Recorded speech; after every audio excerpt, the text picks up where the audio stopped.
Let's talk about stages of teaching. Now, whenever we talk about the term teaching, what does it imply? It implies that one individual imparts instruction to another individual, and this could be under various forms. So, there could be audio techniques that could be used, there could be visual aids that could be used. So, those are all the aids that are used to assist teaching.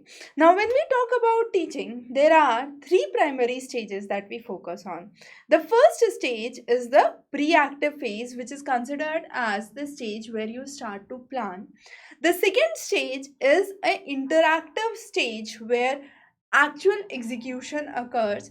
And finally, you have a post-active phase where you have the consolidation of whatsoever has been covered that takes place. So this could be in the form of quiz or assessment. But before we understand each of those, let's highlight each of the characteristics one by one. So coming on to the very first one, that is the pre-active planning. The pre-active phase is the stage where we said planning is something that is very, very essential. Teacher is taking everything very smoothly for a successful completion. So there is a time bound fashion. Let's say this is a semester in which you have to complete a particular course. So there is planning that 2 lectures are required every week or 3 lectures are required every week, based on which within 6 months or within this semester this course would be done. So that is where you have a planning. Now once you plan, what you start to do is you have a formulation. How many lectures do we need? What all topics need to be covered? What is the content that needs to be focused? So subject selection, content selection becomes another important aspect. The third important aspect is how would you teach? So there is systematic arrangement of ideas. So let's say in this lecture itself we have the stages of teaching. So what all would be covered under the three stages that we would be talking today? Once you have the arrangement of the content, there is a institutional methodology which you try to follow. Now this methodology could be specific tactics that each individual or each teacher uses while teaching. There could be certain strategies that are focused while teaching. The next is what kind of strategies. Now these strategies could be working on a same concept again and again, bringing a kind of extensive course under one head.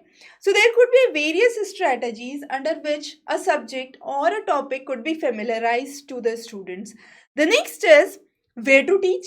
The decision regarding the place, whether it's offline, whether it's online, which lecture room, which theater room. So all those, how much duration is there, how many faculty would be required, do you require any assistive faculty for the same? So all those focus on the decision making process, and all these parts are part of your pre-active phase, which is the planning phase. The next important phase is the interactive phase. Now this interactive phase is the phase where you are trying to conduct and manage the thing. So what becomes important is execution.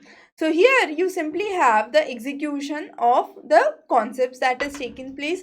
So student start to learn through experiences, and once the experiences become much more suitable, that learning slowly and gradually expands. You have much more students response that is seen. You try to provide guidance to the students. This could be by knowing what kind of learners are there, what are their interest areas. So knowing the interest area is one of the aspect. Knowing the kind of learners, whether they are interested in, let's say, the theoretical aspects or the applicative aspects or the conceptual aspects, whether they learn better by theoretical means or by practical demonstrations or by field methods. And then once you are familiar with the kind of students that are there, you start the process of teaching, where there is verbal interaction. And this is where whatever you had planned in the pre-active phase is now executed, and this is where you have the interaction phase. The next phase that we focus on is the post-active phase. Now post-active phase, as we said, is the phase of evaluation. So things have already been done, planning has already been completed, finally I have gone and taken the lecture. Now what comes next is evaluation, whether what I have taught is practically applicable or not, students have understood that concept or not. So all those come under what? They come under evaluation, and evaluation is a part of post active phase, which is also called as the follow up or the consolidation. So all the teaching assessments that have been done so far are summed up. Now this summing up involves various processes. There could be quiz, there could be a written paper, there could be oral questions that could be there could be selection of testing devices that take place, and then certain techniques under which a teacher can test the students.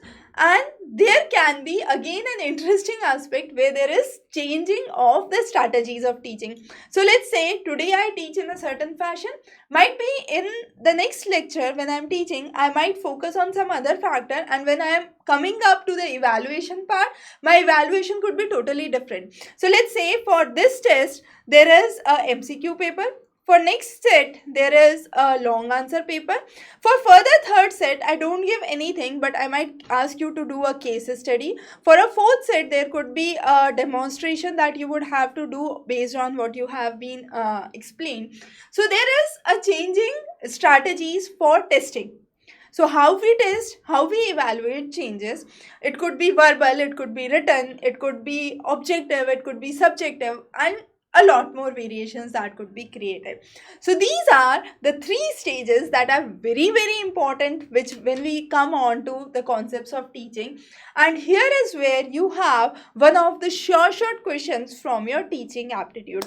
We would be covering many interesting lectures. If you have any doubts, any questions, feel free to post those in comment below. Have a wonderful day ahead.